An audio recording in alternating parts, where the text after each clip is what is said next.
Hey everyone, welcome to the RotoGrinders Morning Grind podcast. Today is Wednesday, July 23rd, 2024. I am Keith Eiser, filling in for Stevie TPFL today and for the rest of the week for you. We have an 8-game MLB slate to break down. It's going to be the night slate that begins at 6:40 Eastern time. There is some day baseball, 12:20 start on that, I believe. There will be some content up on the RotoGrinders site for that as well. But for the purposes of this show, we will just be focusing on the 8-game night slate. Like I said, here to help me do that is Tim Buell, TastefulTides. Tim, how are you doing today? Yeah, I'm doing well, Keith. Yeah, we'll have a Grinders Live and Crunch Time Wednesday morning starting at 10:30 to break down the day slate. So you and I are gonna break down the main night slate. Yeah, I didn't play any Tyler O'Neill tonight, so I'm pretty much dead. I stacked the Diamondbacks. They weren't great. You know, they're decent, but they're not going to win me anything. So it's probably going to be a losing night for me. But oh well. Yeah, you kind of need some Tyler O'Neill, that's for sure. He's going off in Coors. Great call by Roth on Crunch Time to get anybody who was listening off of Chris Sale throughout the show. He was just like, I wouldn't do it. I wouldn't do it. Too risky. So thanks to Roth. We had a shot tonight. We were live, but I don't think I have anything that's gonna climb up top either.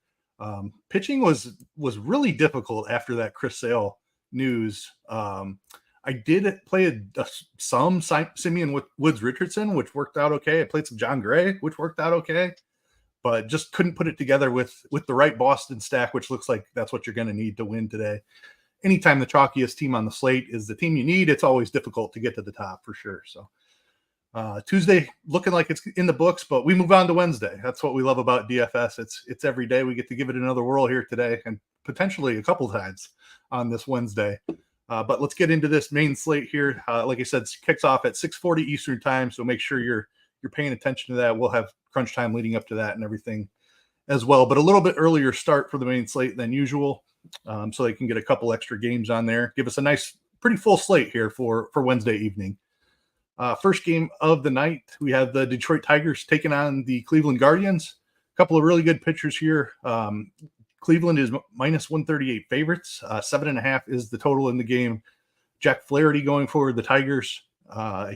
He is 9,000 on DraftKings. Tanner Bybee going for Cleveland. Any interest here? We'll start with Flaherty. Well, yeah, I mean, Flaherty's obviously had a tremendous year, but I'm assuming, he's heavily on the trade block, correct?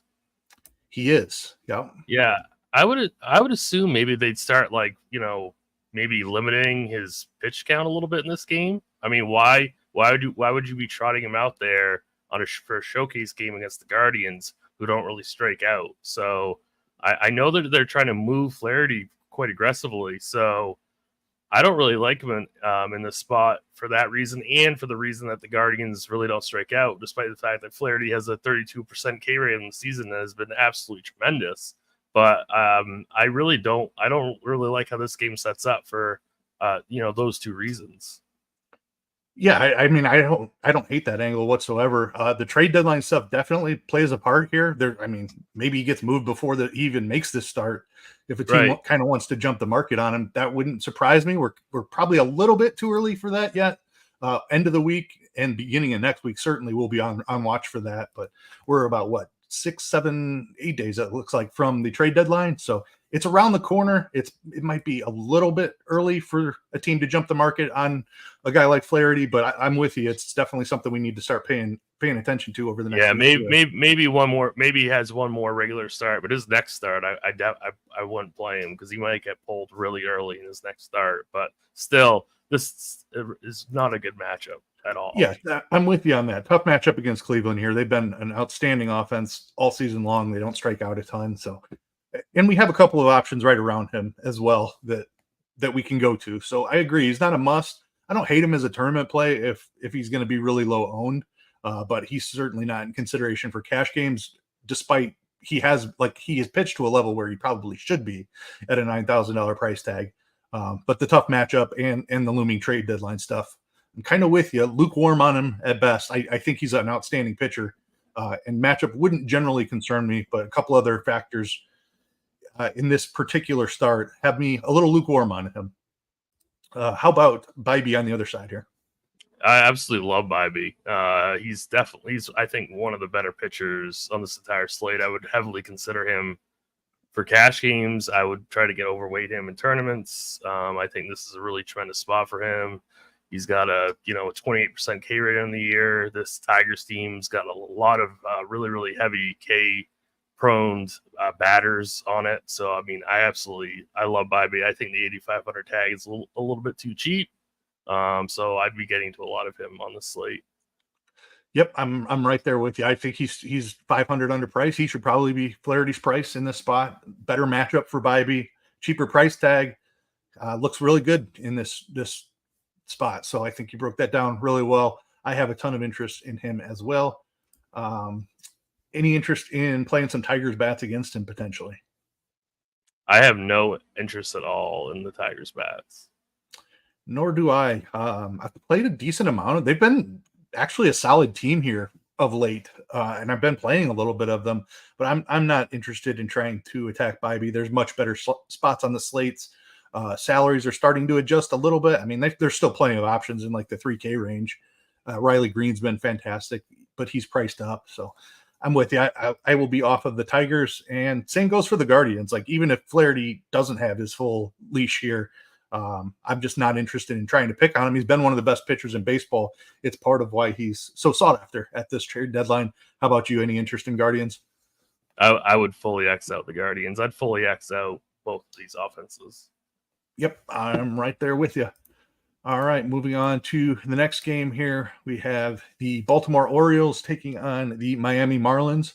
No odds out for this game, and I believe it's because Baltimore doesn't have a starting pitcher confirmed as of now. It sounds like Chase McDermott, one of the Orioles' better prospects, will be making his major league debut here today against the Marlins. Edward Cabrera will be the opposing pitcher for Miami. McDermott is on DraftKings. I did not get a chance to check FanDuel, but he is in the DraftKings pool for sure. He's not cheap. They're not giving us a discount here. $8,000 is the salary. Any interest in taking him in his major league debut? Only in like 150 setting. Maybe I'd have like 5 shares, because I think he is capable of beating this very, very weak Marlins team. But like you said, we're not getting any discounts. So he's really going to get you like 20 points to like really do anything for you in like a large field GPP, which I think he can do. But still, it's a little bit sketchy to roster somebody on there in their debut. So I don't want to get too carried away with him. Yeah, if he wasn't fully priced in this spot, I would be all over this, because it's a great matchup for him. He's a guy who has over a 30% strikeout rate in AAA this season. He does have walk problems. His walk rate's up around 13.5%. So there's definitely risk here. But if they were going to give us a discount on him, I would be all about that. Up at 8,000, it's a little bit sketchier of a position here to take in his major league debut. I do still think there's a path to where he can get you 20, 25 DraftKings points, because he does have pretty big time stuff. I think he's 8th in a loaded Orioles farm system as far as prospect rankings go. So he's not a tippy top prospect, but he does have some pedigree here. Like I said, the Orioles system is absolutely loaded, so no shame in being the 8th ranked prospect in a loaded system. But the price tag is keeping me away a little bit. Have to see where the ownership comes in. But I have some interest here, especially if he's going to be really low owned, because people just don't recognize the name and aren't willing to do a little research on him. He does have some strikeout stuff, so we'll see what his ownership looks like. The price tag will keep me from having a massive stance on him, though. How about Cabrera on the other side? A little bit of strikeout stuff here as well. Price tag down at 6,300.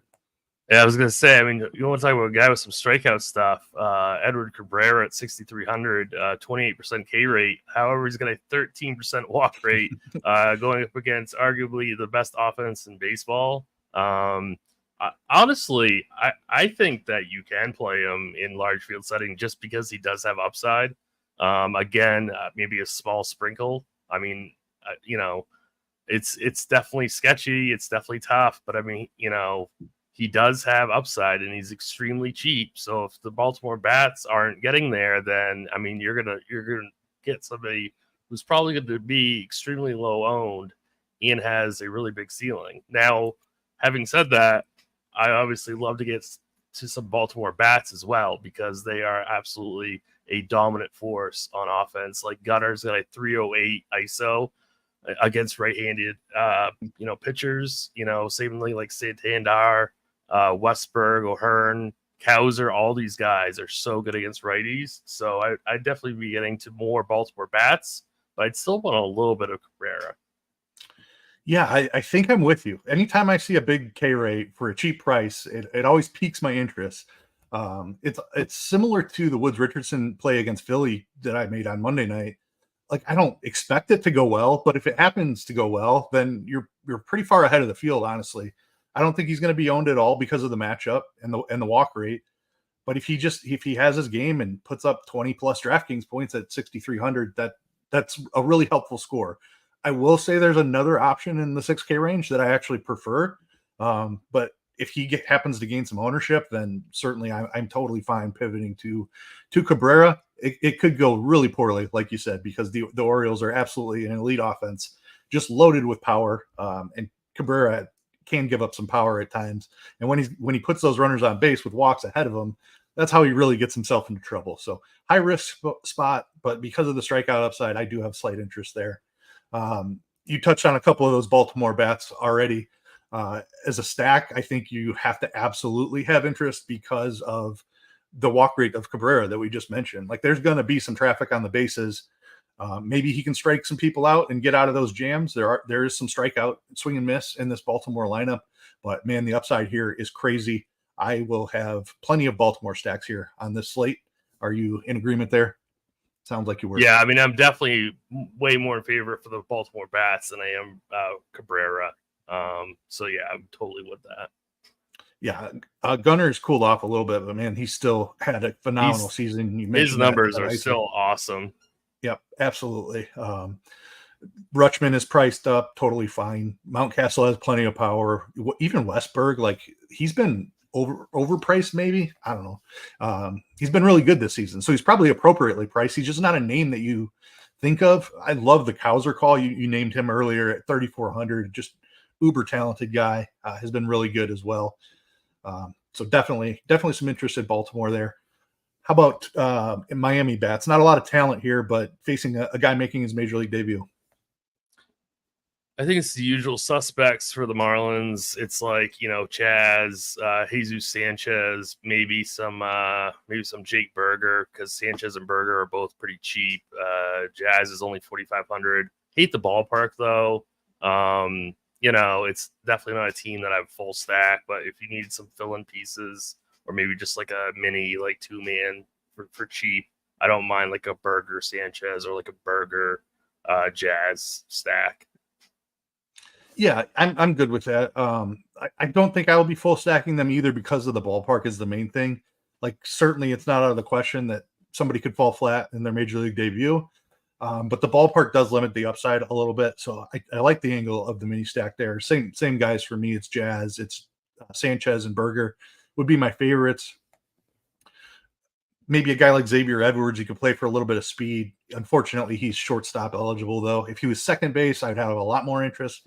But at a premium position like shortstop, it's kind of tough to play somebody with that level of upside. I think that does it for that game. I forgot to say what's up to YouTube. How you doing, YouTube chat? Thank you for tuning in. We always appreciate you guys joining us live. Got a bunch of guys in there. Derek is in there. D. Johnson, Mariadon Yeezy, K. Towns. All kinds of guys, Mr. Gerg hanging out. So we appreciate you joining us live here. Moving on to our third game here on the slate. We have the San Diego Padres taking on the Washington Nationals. San Diego is -118 favorites here. 8.5 is the total in this game. We have Matt Waldron going for the Padres and Mitchell Parker going for the Washington Nationals. We'll start here with Matt Waldron. Any interest? Not particularly. Like, I know he's had a couple like really, really good, solid like spike games, but I don't think that's really who he is. Only a 21% K rate. He's 8,100. I really don't have much interest in Waldron at all. Yeah, he's an interesting case because he continues to up the usage on his knuckleball, and he's like turned into a true knuckleballer now. where he was throwing it like it was under 20% of the time last season. It seems like every start he's throwing it more and more. So I'm paying attention. I agree. Like the Washington Nationals just don't strike out enough. So I think the upside is a little too limited for this start here against the Nats. But I'm intrigued. I don't. If we lose some pitchers to weather or something, have a situation like we had on Tuesday night, maybe I would take a deeper dive on him. But I think I'm agreeing with you for now. I'm out on Waldron, but he's an interesting case just because knuckleballs are so rare that he's fun to follow. So definitely keeping up on that. Mitchell Parker on the other side has had a surprisingly good season. Got roughed up a little bit his last time out, but overall has been really solid. Price tag down at 7,000. Any interest in Mitchell Parker here? I really like that price tag, but I mean the matchup for strikeouts is horrible. Like this lineup's predicted to strike out like 16% of the time. So I mean the upside for Parker is very, very limited. Not like the best like run prevention spot either. So I think that 7K price tag is kind of like a trap in a way. Because I wanted to like him because of that price tag, but I don't really see much of a ceiling. I think he's got a bit of a shaky floor. If he's at all popular, I want no piece of him at all. This is just a really, really bad matchup. Yeah, it's the matchup for me. I would rather go down to the two guys in the 6K range we talked about.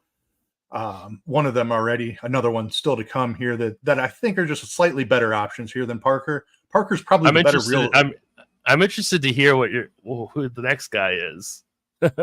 Okay, he's coming up. All right.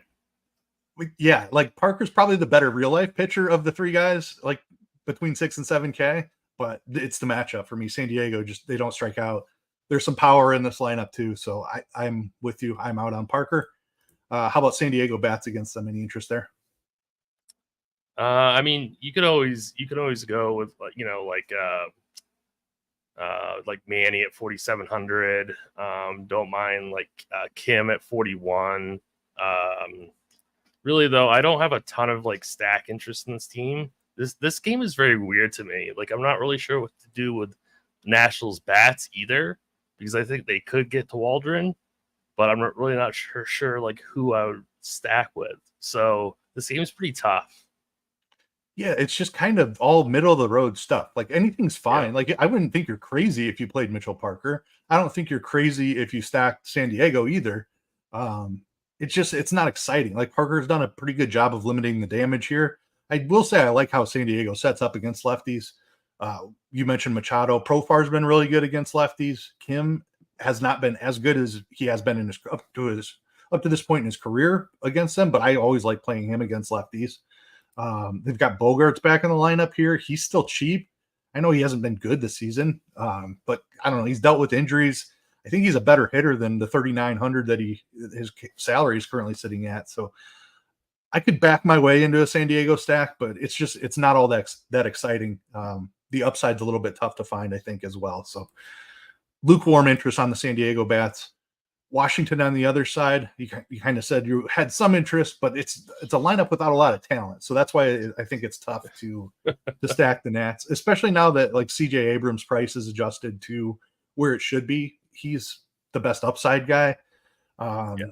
James Wood has theoretically a bunch of power. We haven't necessarily seen it show up yet, but it could be in there.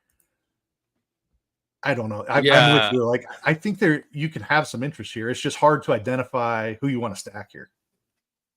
Yeah, I would definitely go like Abrams, Wood, like Yepes, possibly for cheap as like a cheapish 3-man. But I don't think I want to get to like a full stack against Waldron. Yeah, I'm with you. I'm fine taking a couple of pieces. You can always play Abrams. I like the Yepes call. He's still really cheap. He's got some power. Wood is fine. I guess Ruiz too. He's only 3K at catcher. Is not horrible. Yeah, don't hate that. Yeah, they're just this whole game is just kind of meh. Like it's fine if you want to play it, go for it. If you like it, I don't think it's crazy by any means, but it's hard to get real interested for Tim and for me. Like just kind of meh. So we're just going to go ahead and move on. Next game, we have the Subway Series continuing. The Mets visiting the Yankees. Yankees are minus 166 favorites here, 8.5 in the total in the game. Sean Manaea going for the Mets. Garrett Cole going for the Yankees. Any interest here in Sean Manaea going into Yankee Stadium? I just can't do it. Too many scary bats, really, for Manaea for me. Huge ballpark downgrade for him. This is in Citi Field, maybe I would, but in Yankee Stadium, no thanks. I know the bottom half of this Yankees lineup is not great. The top half is still really solid. So I really don't have any interest in Manaea. I don't either. This Yankees lineup has been pretty bad here for several weeks now. They've just been struggling. It's Judge and Soto, and it falls off pretty hard after that. So I'm not as afraid of the Yankees as I was, say, a month ago, but I just can't play Sean Manaea, I don't think, especially not in Yankee Stadium. He's been fine this year, honestly, but it's just not the matchup where I think you take shots on him. How about Garrett Cole on the other side? Yeah, I mean, I think Cole's fully back now. So I'm fine with him at 9,400. Not the best K matchup, but Cole, can dominate really any team, and that price is not prohibitive enough. So I really don't mind getting to quite a bit of Cole on this slate. Yeah, he's the top pitcher on the slate. I mean, he's a little more expensive than Bybee, so I think you could argue like point per dollar, Bybee's in the conversation. But Cole's the best pitcher on the slate. He's been over 100 pitches his last 2 times out.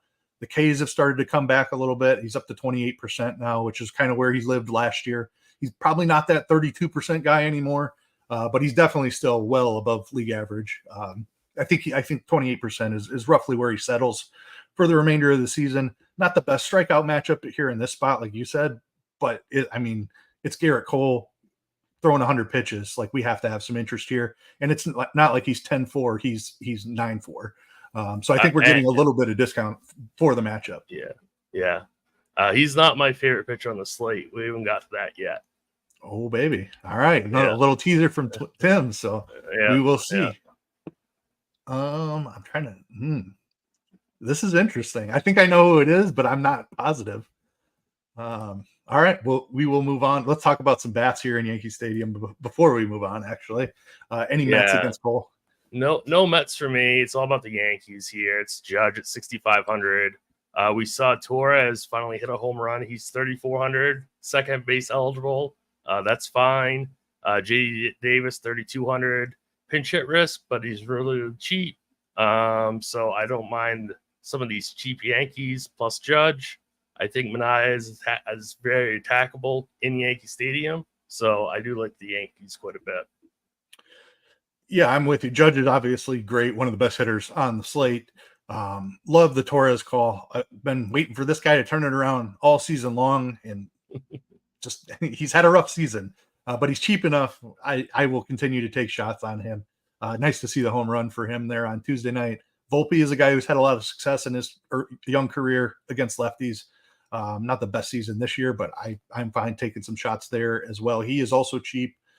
With you on the J.D. Davis call. So there's enough here to make a stack. Like, paying up for Judge and Soto is difficult. I never like playing Soto in lefty just because he doesn't have as much power. He still walks a ton, and he's priced up like an elite hitter, and he is an elite hitter. He just has a skill set that is tough for DFS at that price tag when he's lefty.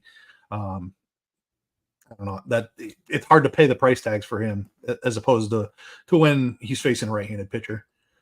All right, we move on. The Tampa Bay Rays taking on the Toronto Blue Jays.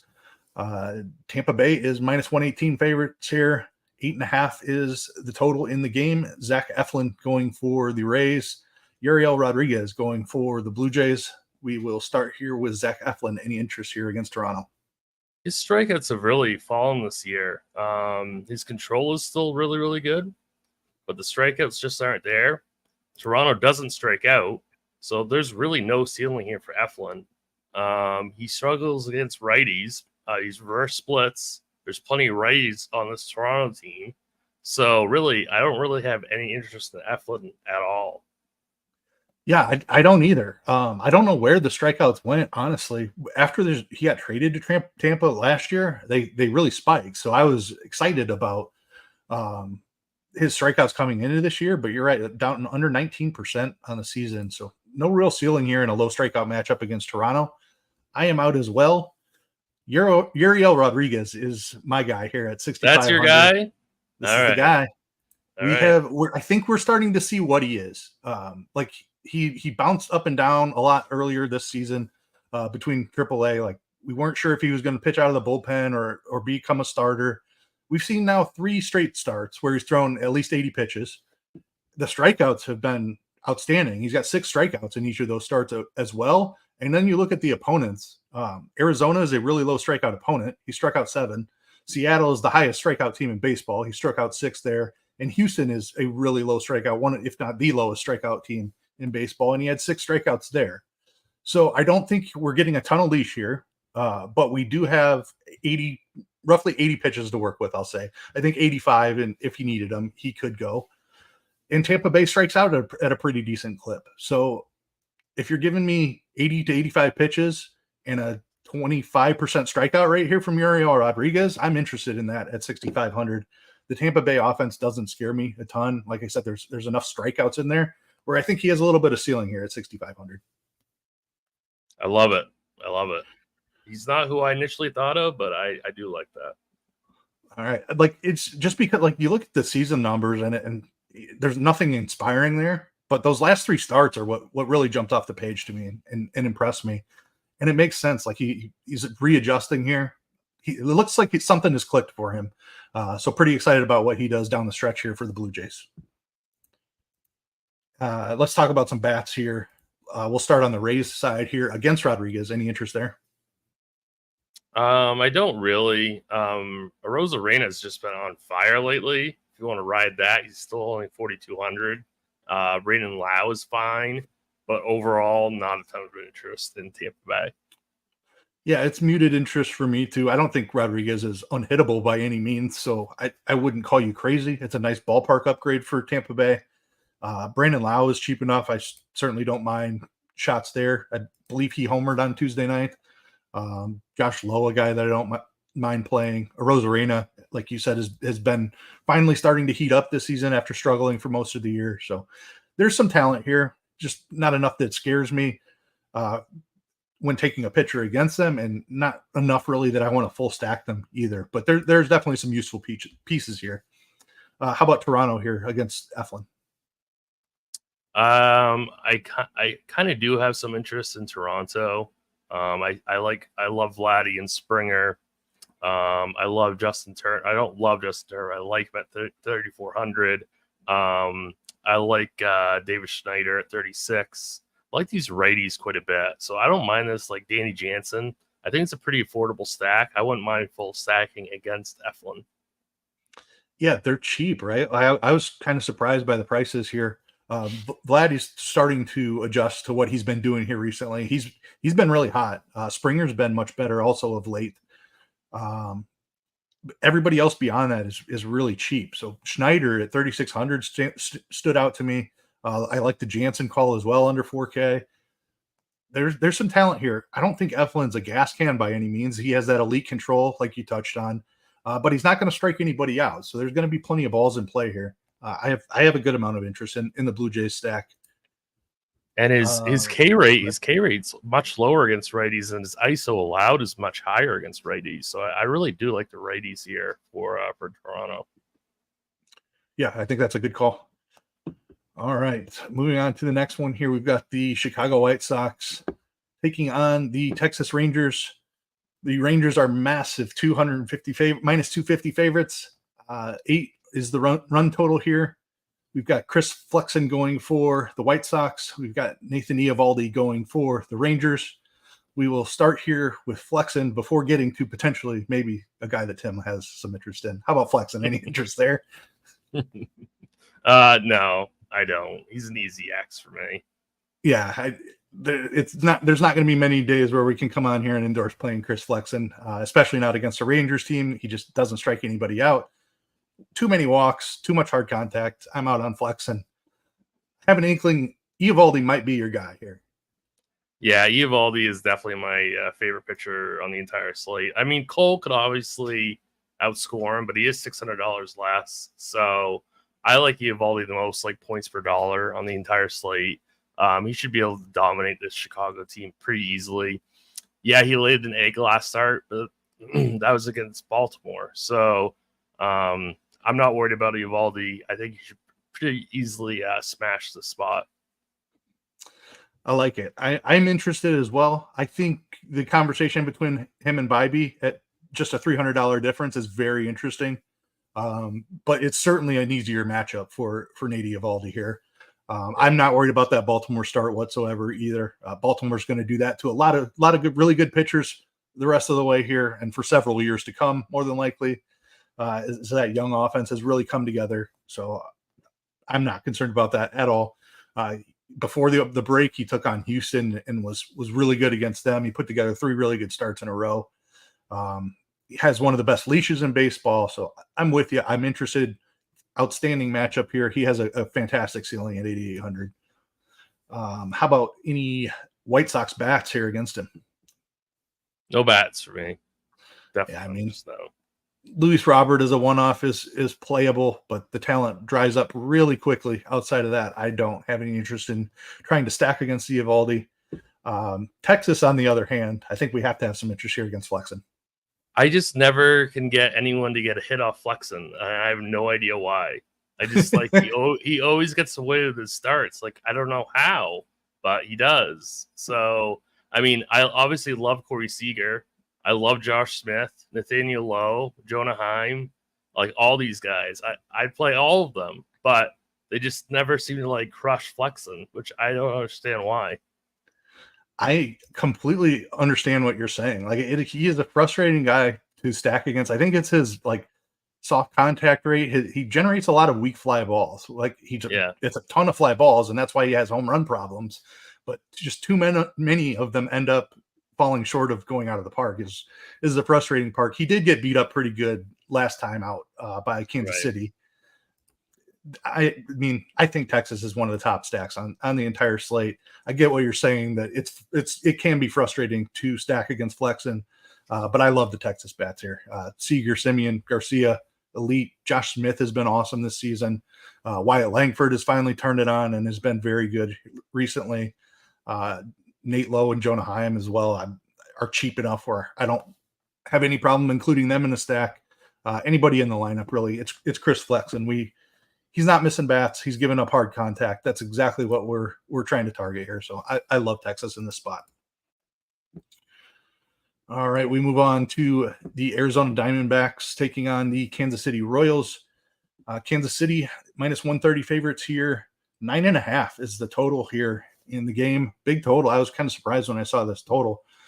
Ryan Nelson is coming off an absolute gem against my Cubs. That was just painful because Ryan Nelson stinks, but good for him. He's actually put together a couple of starts here. So maybe we're talking about Michael Wacha on the other side.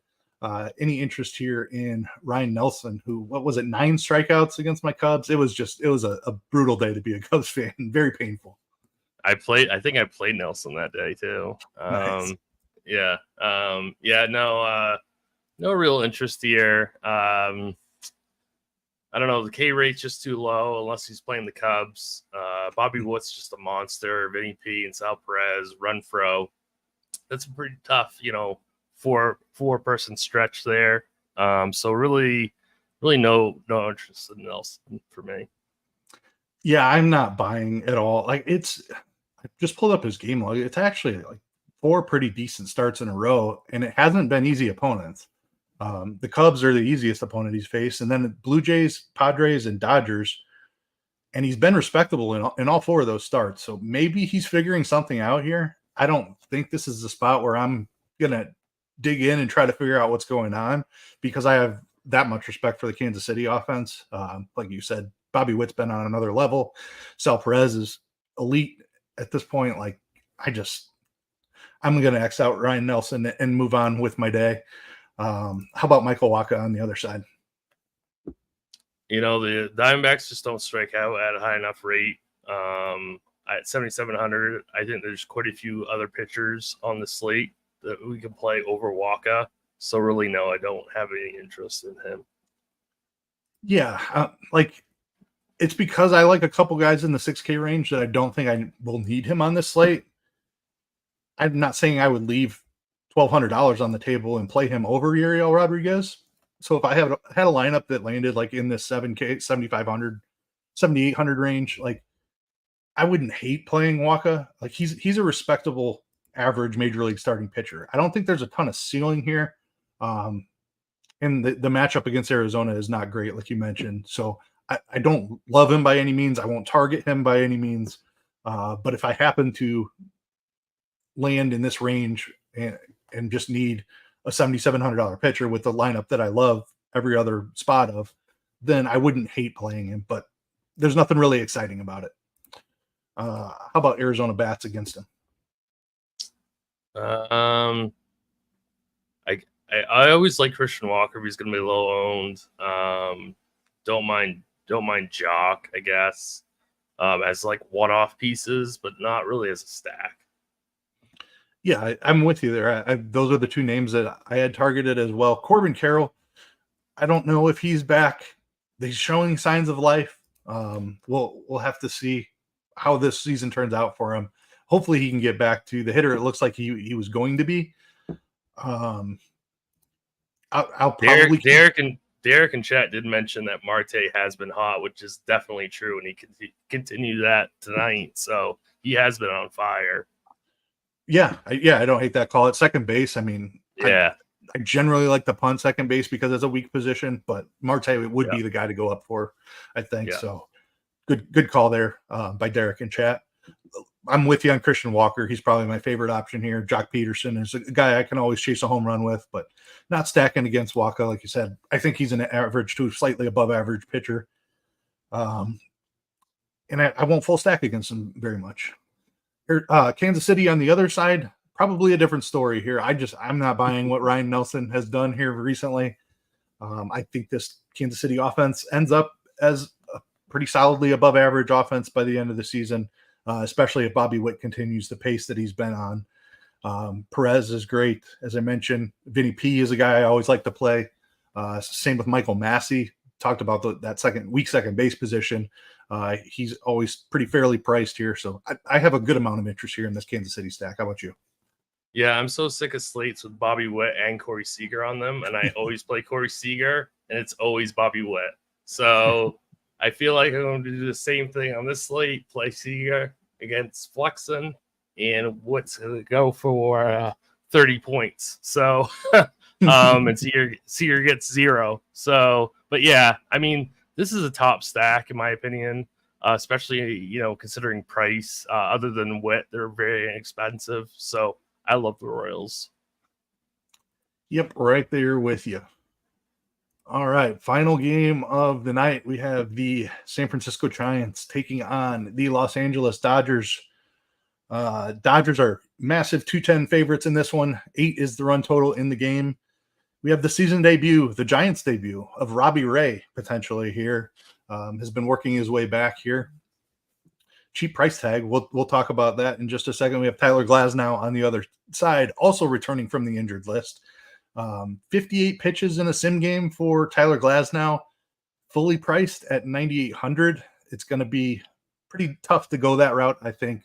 We'll see what Tim has to say first. Robbie Ray has been working in the minors for almost 2 months now. So Robbie Ray is fully stretched out. He threw 78 pitches in his last AAA start.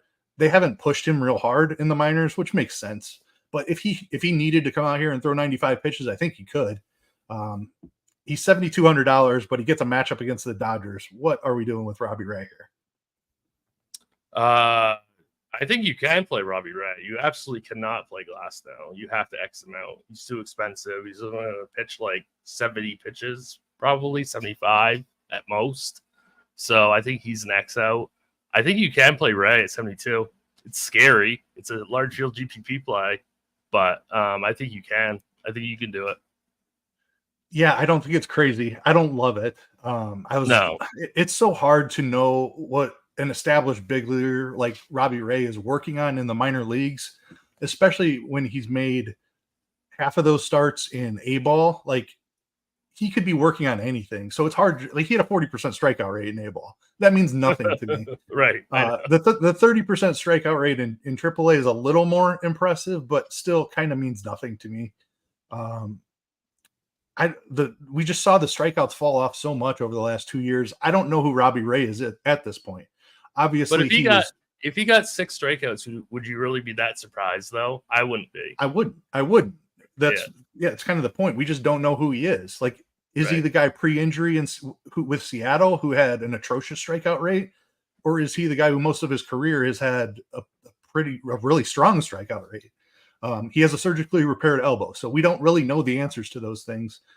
The stuff from the minor leagues looks like he's probably pretty close to back to what he was when he was pitching with like teams like Arizona in his first year in Seattle, maybe, but like we don't really know what he is at this point. The price tag is kind of at a point where if you want to take a shot on it, I won't call you crazy, even against the Dodgers. The Dodgers have an elite top of the order, and then the lineup falls off quite a bit after that. So, like, he could have some success here. I'm totally with you. Pitch count, I don't think they're going to push him real hard. Like, but 85 to 90 is probably where I'd have the pitch count sitting. If I had to give you a median number, like 85, I think is where I would land. I think he could go more than that if he had to, or if the Giants wanted him to. But I think they'll be pretty cautious with him just coming back from injury. But this is not a Glasnow situation where he just hasn't thrown and he's not fully stretched out. He's not fully ramped up back from the injury yet.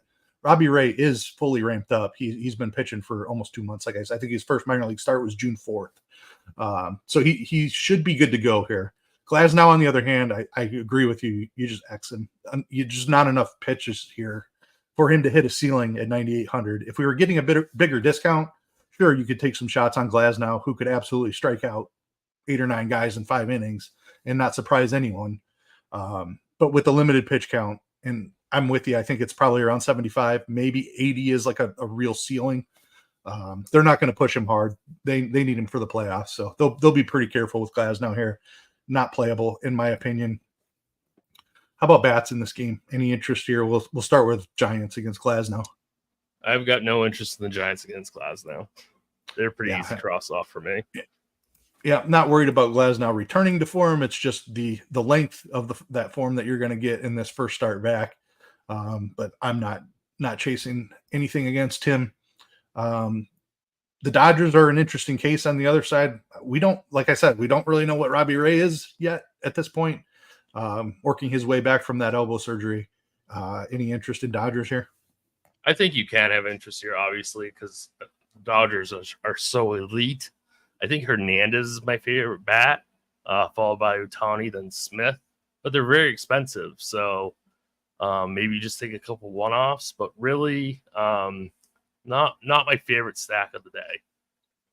Yeah, I'm with you. I think you broke that down perfectly. Like, it's always hard for me to stack the Dodgers because you have to pay up so much for the guys that you want, and then you have to kind of fill in with really trash hitters at the bottom of the lineup. So that back half is so weak. It's brutal. Yep.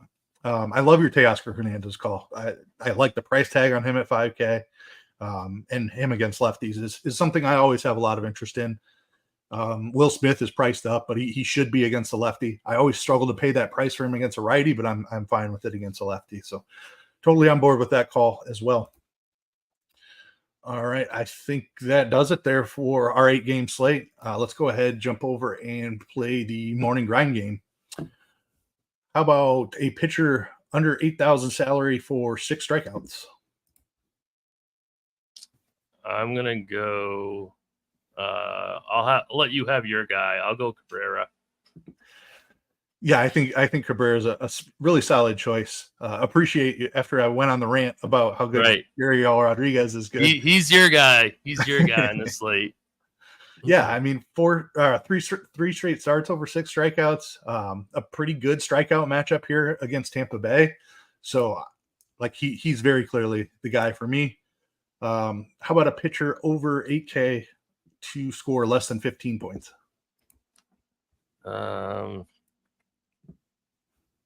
Guess I'll go with. I'm gonna go with Flaherty. I don't hate that. We talked about some trade deadline stuff that's working around here. It's a really tough matchup against Cleveland. Detroit probably doesn't want to push him and risk an injury here, so I don't hate that. There's not a lot of great options over 8K, to be honest. Even Glasnow, who could go for 15 very easily, even if he only gets 70 pitches. So I like the Flaherty pick. I will go with Waldron by default. I think he probably gets there, but I just don't have a ton of interest in playing him because the Nats don't strike out a ton. I don't think he's going to give up a ton of runs, though, so he could back his way in there in like 6 innings and give up 3 runs and score exactly 15. I just don't think he's going to beat me with 25 very often, so I won't have him in DFS. Therefore, he will be my pick here at 8,100. Over 4K to hit a home run. Who you got? I will go with. I'm gonna stick with my guy Teoscar. Love that call. No, I want to say Corey Seager, but he's gonna go for 4 when I stack him in Texas. So while Witt steals 3 bases with 3 doubles. Yes, exactly. I will go Aaron Judge. I just like this spot for him a ton against Sean Manaea. Yankee Stadium, lefty on the mound. Really good spot for Aaron Judge today. Kind of an obvious one. Under 4K to get 2 hits. I'm going to roll with Gleyber Torres. Like that call. Quite a bit. Homer on Tuesday. Hopefully he gets his hot streak rolling here, turns his season around finally that we've been waiting several months for now at this point. I am going to go. Who do I want to go with here? Give me Davis Schneider. I went with him yesterday. I didn't even check to see if he got the job done. I doubt it. Toronto kind of disappointed me on Tuesday night. I'm going right back to the well on them. Schneider was 0 for 4 on Tuesday night. Not great, but I picked him yesterday. I'm going right back to him here. Still too cheap, I think, for as good of a hitter as he is. All right. How about a stack to score 6 or more runs? I'll go with the Yankees. All right. Don't hate that one.